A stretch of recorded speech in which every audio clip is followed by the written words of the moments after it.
नमस्कार दोस्तों, दिग्विजय शर्मा एकेडमी में आपका स्वागत है। हम जो AES PRT की तैयारी कर रहे हैं तो उसमें टीचिंग मेथोडोलॉजी का एक सेक्शन आता है, उसकी आज हम प्रैक्टिस करने वाले हैं। आज जो हम क्वेश्चंस करेंगे वो CTET के प्रीवियस ईयर क्वेश्चंस से लिए गए हैं। तो स्टार्ट करते हैं क्वेश्चंस। तो सबसे पहला क्वेश्चन है, which of the following statement is proposed in the national education policy 2020। तो नेशनल एजुकेशन पॉलिसी 2020 की जो आई है उसमें से कौन सा स्टेटमेंट इसमें वैलिड होगा ये बताना है हमको। ठीक है, तो being educated in one's mother tongue is detrimental to educational and technological advancement. तो यहाँ पर पहले ऑप्शन में कहा गया है कि अगर आप मदर टंग में एजुकेटेड हैं तो वो डेट्रीमेंटल होने वाला है। ये यहाँ पर कीवर्ड है, detrimental to educational and technological advancement. तो देखिए, मदर टंग में आपको नेशनल एजुकेशन पॉलिसी जो है वो मदर टंग को अपोज नहीं करती है, वो प्रमोट करती है। तो डेट्रीमेंटल ये नेगेटिव वर्ड है, इसीलिए ये ऑप्शन हमारा गलत हो जाएगा। National education policy mother tongue को अपोज नहीं करती है, ठीक है, ये प्रमोट करती है। School should encourage the children to learn and speak English as their first language. तो ये भी गलत है। नेशनल एजुकेशन पॉलिसी के अकॉर्डिंग 5 साल तक के लिए क्या है, मदर टंग को के ऊपर जोर दिया जाएगा। जो टीचिंग होगी वो मदर टंग में ही होगी, ठीक है। तो इंग्लिश को फर्स्ट लैंग्वेज के लिए नहीं कहा गया है नेशनल एजुकेशन पॉलिसी 2020 में।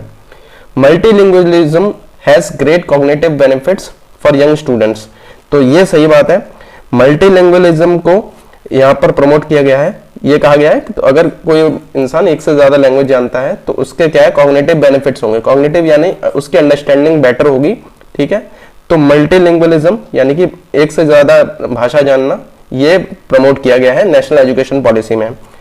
Bilingual approach confuses student and hampers learning. तो यहाँ पर देखिए, बाइलिंगुअल अप्रोच का क्या है, यहाँ पर कोई इसके बारे में कोई बात नहीं कही है, इससे कंफ्यूजन होता है ऐसा कोई बात नहीं कही गई है नेशनल एजुकेशन पॉलिसी में।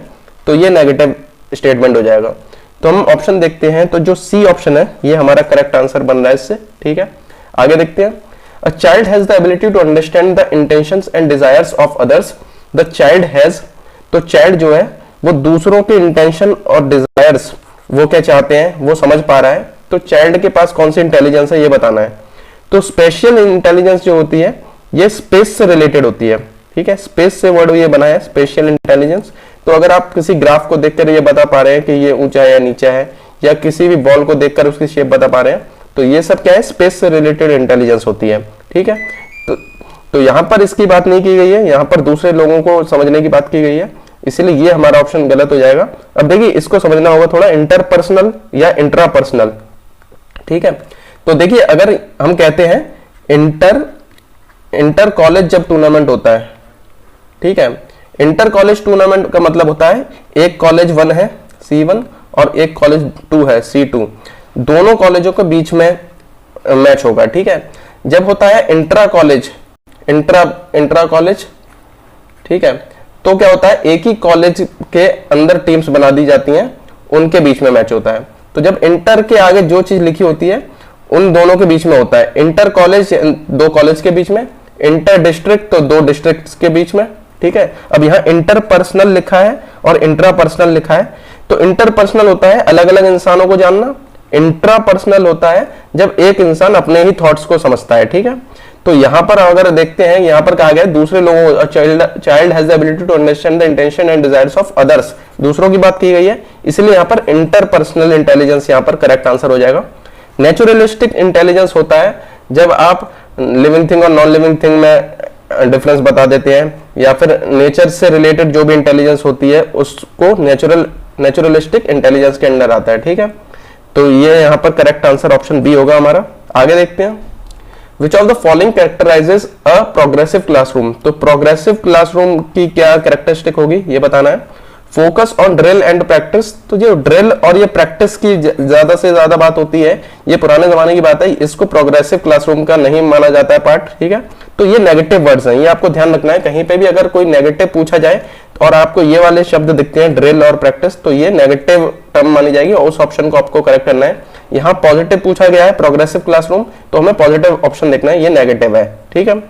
एबिलिटी बेस्ड फिक्स्ड सेग्रीगेशन, देखिए ये भी एक नेगेटिव वर्ड है टीचिंग लाइन में। सेग्रीगेशन, सेग्रीगेशन का मतलब होता है अलग अलग पार्ट्स में डिवाइड कर देना, सेक्शन में डिवाइड करना है ना, सेक्शन से ये वर्ड बनता है, ठीक है।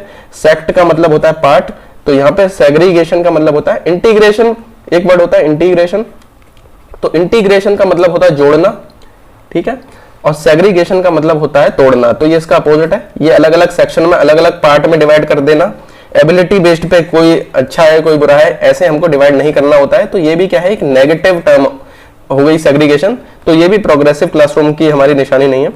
कोलैबोरेटिव लर्निंग ये एक पॉजिटिव टर्म है। जैसे हम वीडियोस में देखते हैं यूट्यूब में दो लोग कोलैब कर रहे हैं, तो दो क्रिएटर एक साथ मिलकर काम कर रहे हैं। तो कोलैबोरेटिव लर्निंग का भी मतलब ये होता है जब स्टूडेंट्स और टीचर सब मिलके सीखते हैं, ठीक है, दूसरे स्टूडेंट से भी आप सीखते हैं, तो ये क्या है, कोलैबोरेटिव लर्निंग होती है। इसको प्रोग्रेसिव क्लासरूम का पार्ट माना जाता है। तो ये पॉजिटिव है, ये हमारे ऑप्शन के लिए सही माना जाएगा, ठीक है। Use of rewards and punishment, तो पनिशमेंट भी क्या है, टीचिंग लाइन में ये नेगेटिव वर्ड हो जाता है। तो ये आपको ध्यान रखना है, ड्रिल, सेग्रीगेशन और पनिशमेंट ये नेगेटिव वर्ड्स हैं। कोलैबोरेटिव, कोलैबोरेशन हो गया या इंटीग्रेशन हो गया, ठीक है, ये आपका पॉजिटिव है। तो यहां पर प्रोग्रेसिव पूछा है या पॉजिटिव पूछा है, इसलिए यहां पर ऑप्शन हमारा करेक्ट सी हो जाएगा। कोलैबोरेटिव लर्निंग क्या है, प्रोग्रेसिव क्लासरूम का कैरेक्टरिस्टिक हो जाएगा। Which of the following is the term used by Lev Vygotsky to describe child's act of speaking to herself? तो जब बच्चा खुद से बात करता है तो वाइगोस्की ने इसको क्या कहा है, तो देखिए दो चीज होती है, एक तो वाइगोस्की की बात होती है, ठीक है, जब बच्चा खुद से बात कर रहा है तो वाइगोस्की ने कुछ कहा है और एक पियाजे ने दिया है इसको टर्म, ठीक है। तो एक है प्राइवेट स्पीच, ठीक है, और एक है ईगोसेंट्रिक स्पीच। ये दोनों तो होता नहीं है, स्कैफोल्डिंग मदद करना होता है, तो ये भी नहीं होता है। अब या तो प्राइवेट स्पीच होगा या ईगोसेंट्रिक स्पीच होगा। तो ये ध्यान आपको ऐसे रखना है, P फॉर पियाजे and P for private speech नहीं होने वाला है, ठीक है। तो यहां पर प्राइवेट स्पीच नहीं होने वाला है, ये ध्यान रखना है, नहीं होगा। प्राइवेट स्पीच वाइगोस्की के साथ जाएगा, ठीक है, प्राइवेट स्पीच वाइगोस्की ने कहा है और इन्होंने कहा है ईगोसेंट्रिक स्पीच, ठीक है। तो पी के साथ P नहीं जुड़ेगा, ये ध्यान रखना है, जुड़ेगा नहीं, ठीक है। इसीलिए वाइगोस्की के साथ किया जाएगा प्राइवेट स्पीच। तो वाइगोस्की ने जो बच्चा खुद से बात करता है उसको कहा है प्राइवेट स्पीच। ईगोसेंट्रिक स्पीच ये पियाजे ने कहा है, ठीक है। तो वाइगोस्की के साथ प्राइवेट स्पीच। आगे देखते हैं, Vygotsky offered a theory of cognitive development along with the principle of. तो वाइगोस्की हम जानते हैं इन्होंने क्या कहा था, इन्होंने सोशल लर्निंग पे बहुत फोकस करा था, ठीक है। इन्होंने ये कहा था जो भी हम सीखते हैं वो हमारे सोशल इंटरेक्शन से सीखते हैं, ठीक है, लोगों से घुल मिलकर ही जो सीखते हैं वही सीखते हैं, ठीक है, कम्युनिकेशन से हम सीखते हैं, ठीक है। सोशल इंटरेक्शन मेन पार्ट होता है किसी भी लर्निंग का, ठीक है। तो यहाँ इससे हम देख सकते हैं ऑप्शन ए करेक्ट होने वाला है। इनका प्रिंसिपल क्या था, सोशल कंस्ट्रक्टिविज्म पे बेस्ड था, ठीक है। तो ये बिहेवियरिज्म, साइकोएनालिसिस, यूनिवर्सलिज्म ये गलत हो जाएंगे, ऑप्शन ए हमारा करेक्ट है। Nasima, a 5-year-old is certain that rolling out a ball of clay into a snake creates more clay. According to Jean Piaget, what is reasoning behind her thinking?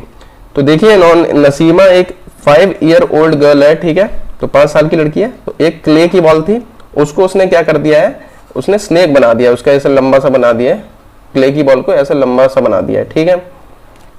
तो वो ये सोच रही है कि clay जो है वो बढ़ गई है, ठीक है, ज्यादा क्रिएट हो गई है।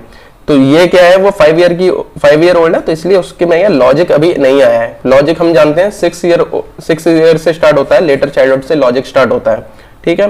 तो ये कौन सी थिंकिंग को बता रहा है यहाँ पे, ठीक है, एनिमिस्टिक थिंकिंग होता है जब हम लिविंग थिंग मान लेते हैं नॉन लिविंग थिंग को, ठीक है, डॉल से बातें करते हैं, ठीक है। तो यहाँ पर ऐसी कोई बात नहीं है, तो ये गलत हो जाएगा।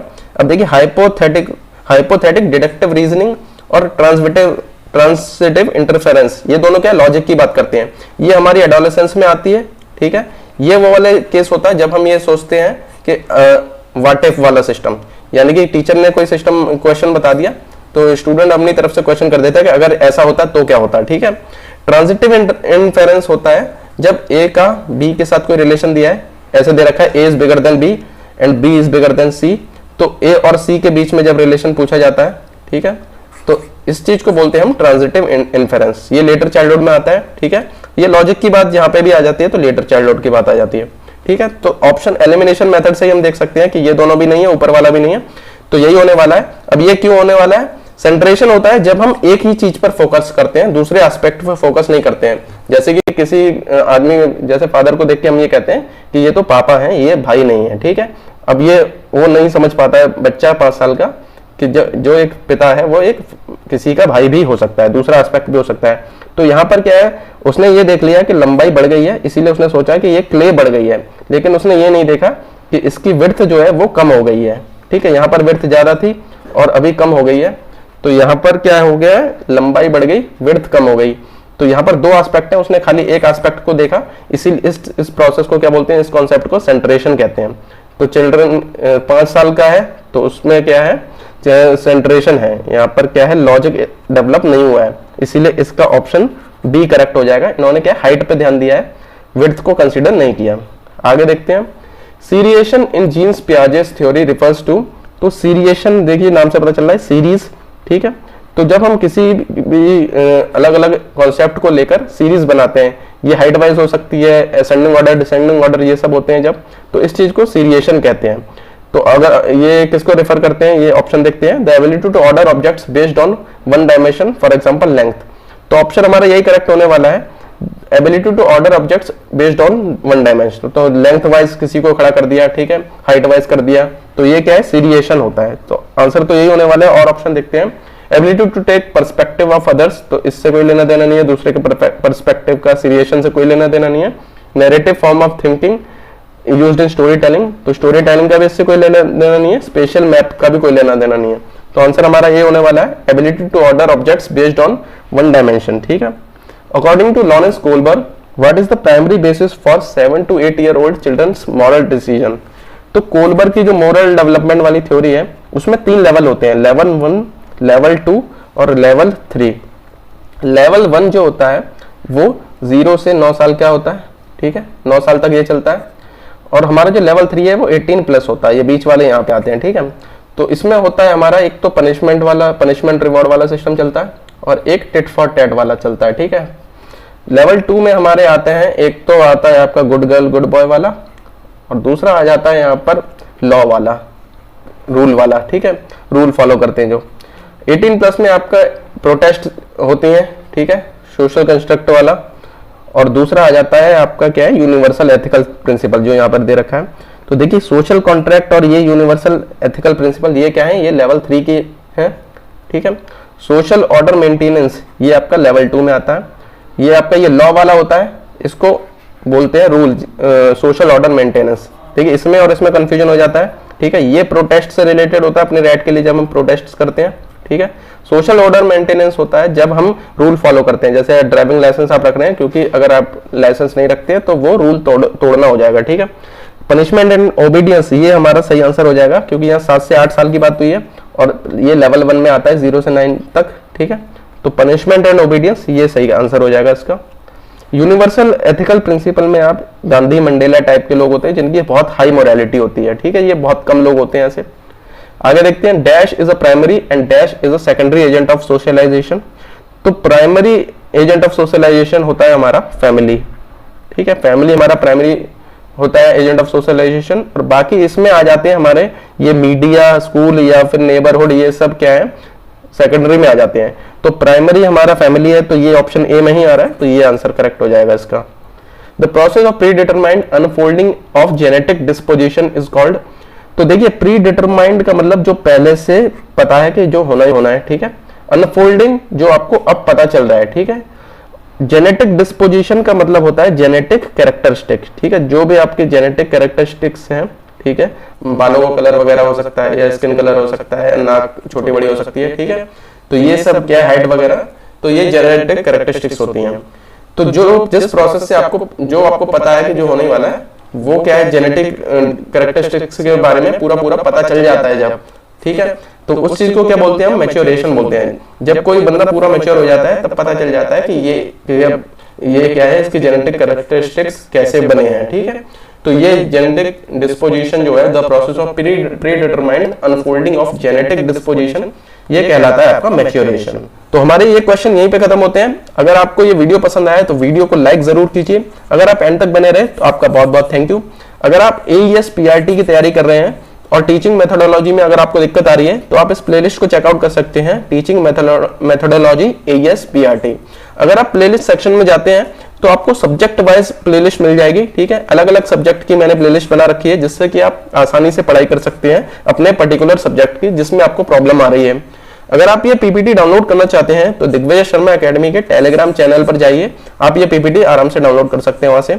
और ऐसे ही वीडियोस अगर आप और देखना चाहते हैं तो दिग्विजय शर्मा एकेडमी को सब्सक्राइब कीजिए। मिलते हैं अगले वीडियो में।